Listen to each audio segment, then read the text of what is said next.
Hey guys, it's Nichole Eaton with the Rock Your Soul book and podcast, where we talk about how to hack your mindset, grow your intuition, and live your best life.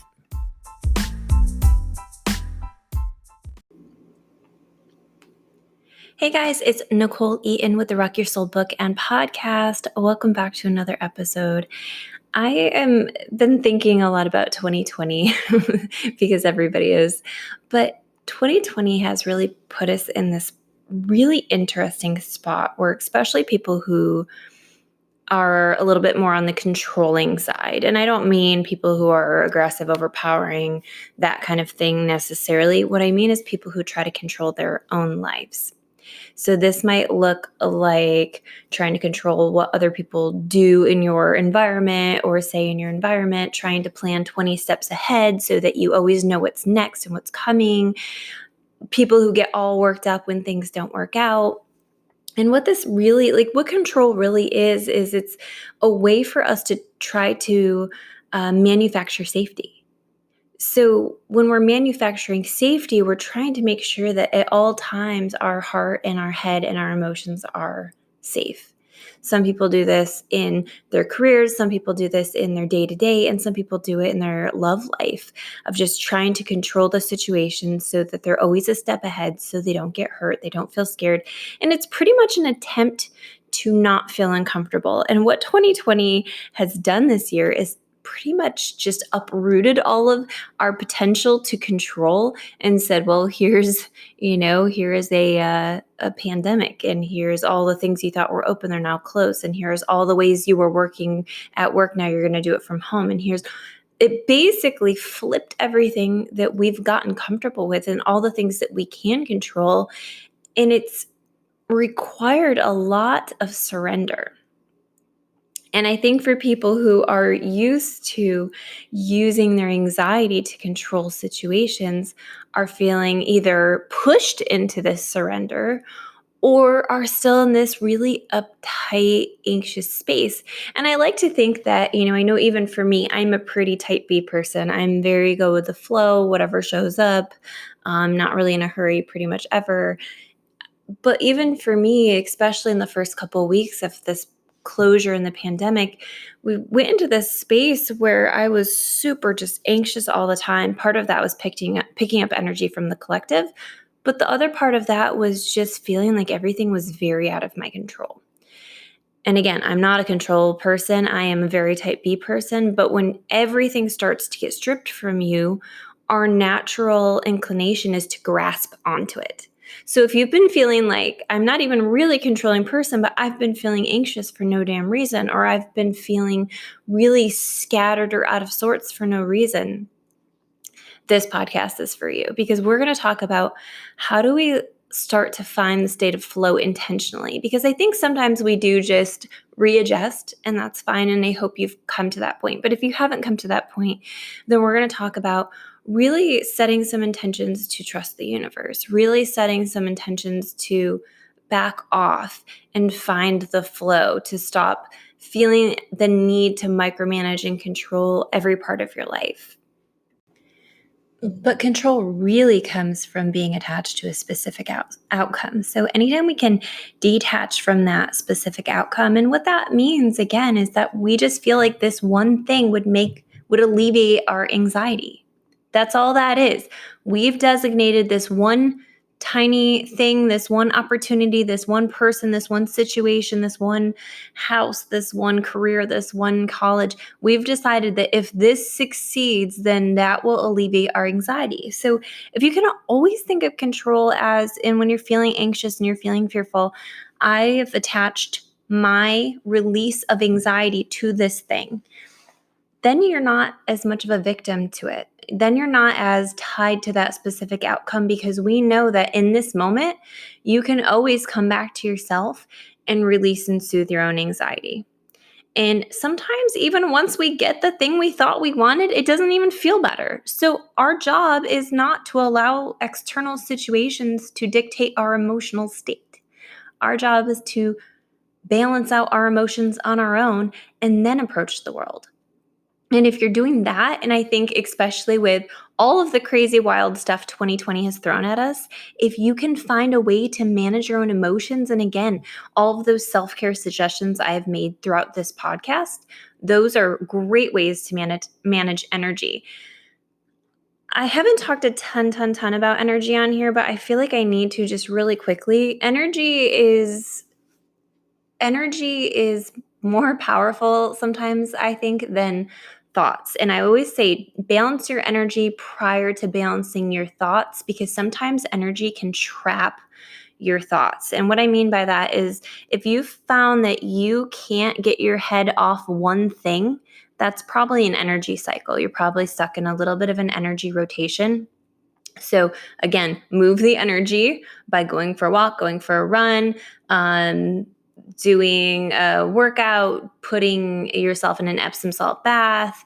Anything where you're moving that energy around is going to help release the energy. And then you can come back to, okay, then I can come back to meditation, or then I can come back to thinking about, outside of this specific outcome, what is it that I'm really even looking for? Well, I'm looking to feel safe. So you can kind of do some manifestation around feeling safe, some manifestation around trusting the universe, some manifestation around the things that make you feel good. One of my favorite intentions is just simply saying or writing, I don't understand why this is happening, but I accept it as it is and trust in some way that it's got to be working in my favor. And what that does again is it just detaches your thoughts. Like if we go back to the beginning of Rock Your Soul, the book, right? What I talk about in the book is that your thoughts will always lead to an emotion. So if we're really hyped up and we're really anxious, then we got to come back to the thoughts. And again, if we can't really get to the thoughts and we feel like we're spinning in circles, then we got to attack the energy piece first, which means you can, again, walk it out, run it out, journal it out. I also would recommend, if you have Sage, Palo Santo, any of that, it depends on how far down the woo-woo path you'd like to go with me, but I do recommend saging, Palo Santo. You can get even like a sage essential oil. I love White Angelica by Young Living. That one is one of my favorite for just balancing energy. Doing a meditation, a guided meditation. Jason Stevenson on YouTube has the most incredible guided meditations. Any of that stuff will help balance the energy first. So if you're really super stuck in your thoughts and you can't get out, you're going to want to attack the energy first. So again, energy, if you think about it, is this. If you've ever walked into a place where you just suddenly felt really off, unsafe, you just wanted to get out of there and there's no real reason, there's no logical reason, that's your body processing and reading the energy in the room. Or somebody that you've initially met that you just don't like. Again, you have no reason not to like them, but you just have a strong off-put energy from them, or somebody that you really do like. That's all our body processing and reading the energy around us. We're constantly doing it. People who are really sensitive to emotion, who are just very heightened in their physical senses, like if smells or touch or taste is a lot for you sometimes, you're probably empathic, meaning that you have an abundance of what they call mirror neurons. So mirror neurons are the neurons in our body, and they sort of boomerang out. So if you can think of the mirror neuron going out into the world, collecting that information, coming back inward, and then firing the same neural receptors as if that thing were happening to you. That's why we all cried during the damn Notebook. Because Allie and Noah, you know what I mean? Like if they're dying, you're feeling that. You're feeling that pain. You're feeling that emotion. When they're reuniting, you're feeling that excitement and that passion and that love. It as though it were happening to you. Otherwise, you wouldn't be crying.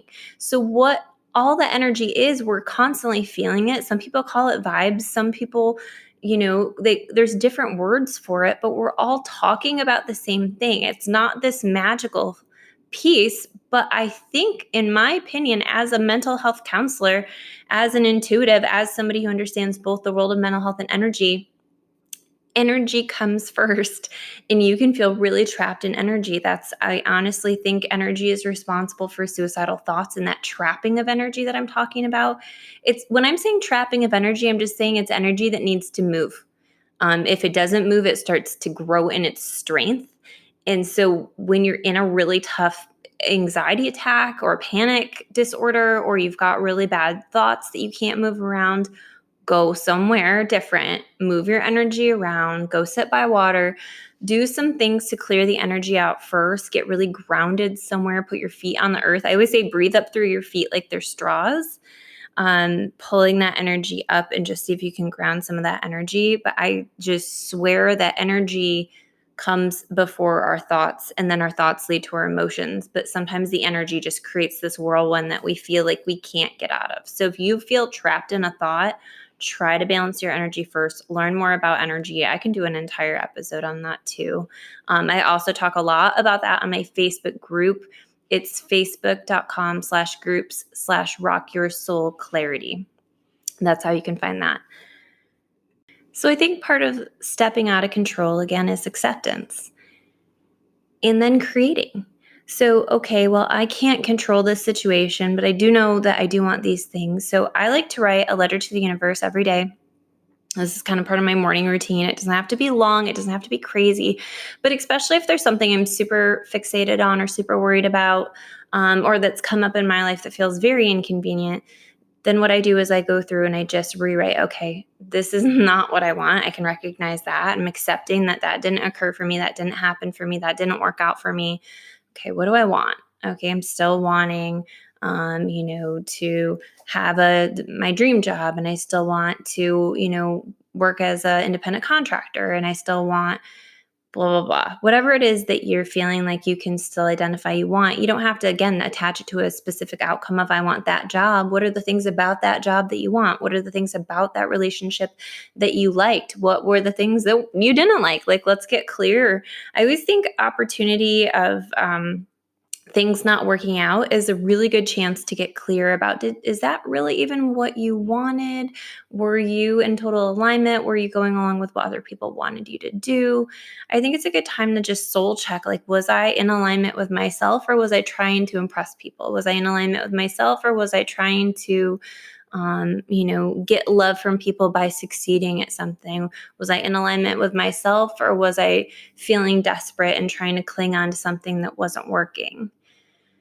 So, surrender is pretty much your key out of this. And again, it is just about accepting what is, but it's also about trusting that the universe has a hand in this. And I think throughout the pandemic, and I don't know if anybody else has had this issue, I'm one of those people who just deeply believes in the universe. Nobody's going to talk me out of that. Not because I've had it ingrained in me in any way, but because I've had enough experiences where I just can't deny the presence of something else. And I don't always define that in the same ways as other people do. But what I do know is that I trust the universe, and I know there's something else at play and working. And even though I can't see it or always understand why it's doing what it's doing, I know that it's doing something in my favor. And so one of the things that I think is one of the best ways to control your life is that when you wake up in the morning, you set the intention that everything happens today is for my best and highest good. And when you set that intention, what happens is you give yourself permission to accept whatever's coming up that day as for you, not against you. And how brilliant is that? Because then what happens if something doesn't work out, you can say, okay, well, this is somehow for me. I don't know how, but the universe must know. So surrender isn't about taking action. It's about not fighting what shows up that's going to show up anyway. It's basically conserving your emotional energy for the things that matter, for the things that you can really have a scream about.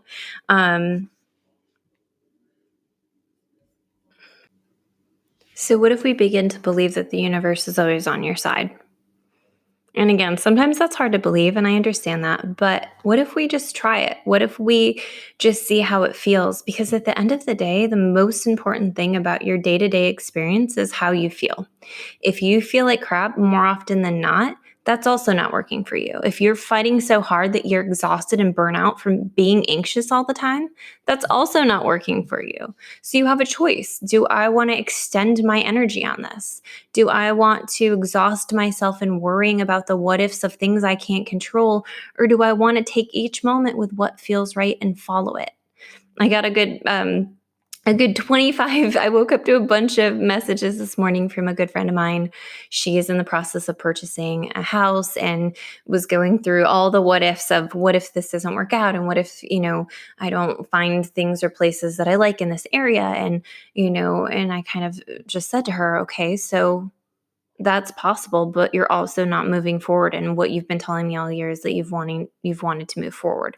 So you have to really think too, of like, what's important to me? What is at my core, the most important thing in my life? Is the most important thing in my life that I'm working towards bigger than what I'm afraid of? And also, like I said, you have to remember you can only control yourself. You can't control the situation and how it works out. You can only trust that it's going to work out and follow what feels right. You can't control other people in the equation. You don't know what they're going to do. You don't know. And again, I have to assume that other people are doing the best they can and going with what feels right for them, whether that works out for us or makes sense for us. But I do strongly believe that when we find a state of peace within ourselves, or calm, or can at least weave in and out of that anxious state and find some level of balance, I think that that's the space where we start to just naturally attract more things. We start to get in a state of flow, which is a bit of ecstasy. When you're in a state, I want you to think about flow like this. You're in a state of flow, you're in alignment, you are flowing with the universe when you start to lose track of time, when you start to feel really good. Like if you've ever had a really good night out with friends that you didn't even just check the clock and suddenly it's 3 a.m., but you've been talking and laughing and having a great night, you were in flow. You were in a state of bliss. You were in a state of alignment with yourself. So putting yourself into like just intentional flow looks like finding the things throughout your day that bring you more joy. Being intentional, setting intentions, not expectations. Expectations are basically saying, if this doesn't happen, I'm going to feel this way. Intentions are, I hope this or something better happens. And again, when you're setting the intention of this or something better, when you're setting the intention of this is what's going to work out for me,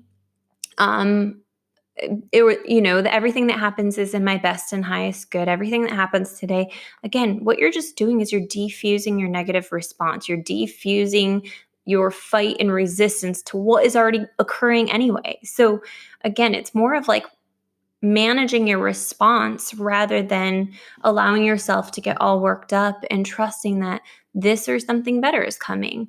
Because here's the thing, you don't have the whole blueprint to your life. If you did, I mean, that'd be cool, but you'd also probably be God, like you can't see all the steps. And I think honestly, if we could see all the steps to our life, we'd be equally freaked out, because some of the steps are not fun. Some of the steps we wouldn't want to go through. Some of the steps we would just look at and be like, holy shit, why would I sign up for this? Like, why would I decide this? But if we can kind of just take it moment by moment and feel our way through it, it's a whole different story. Like, you don't know what's coming next, but you can't hold on to things feeling like there's nothing else coming for you, because I just don't believe that. I don't believe that our lives just end with one bad situation. I don't believe that that's meant to shut us off. What it's meant to do is crack open the parts of you that needed to come out for your next level. There's a really, really great book called Believe Bigger by Marshawn Lynch Daniels. I think that's correct. Great book. And she talks about split rock moments, these moments in your life where you feel like you get cracked open, and it's not always fun, but there's always like this beautiful part of you that just emerges through this strength or this resilience or this personality that just forms out of tough times, out of these moments that feel like they're going to push you into the ground. And most of us, when we're trying to control things, are trying to avoid those moments that suck. But when we can recognize that the moments that suck are basically gifting us, it's like one of the mushrooms from Super Mario Brothers, where it's like it levels you up, it makes you bigger. Save the princess.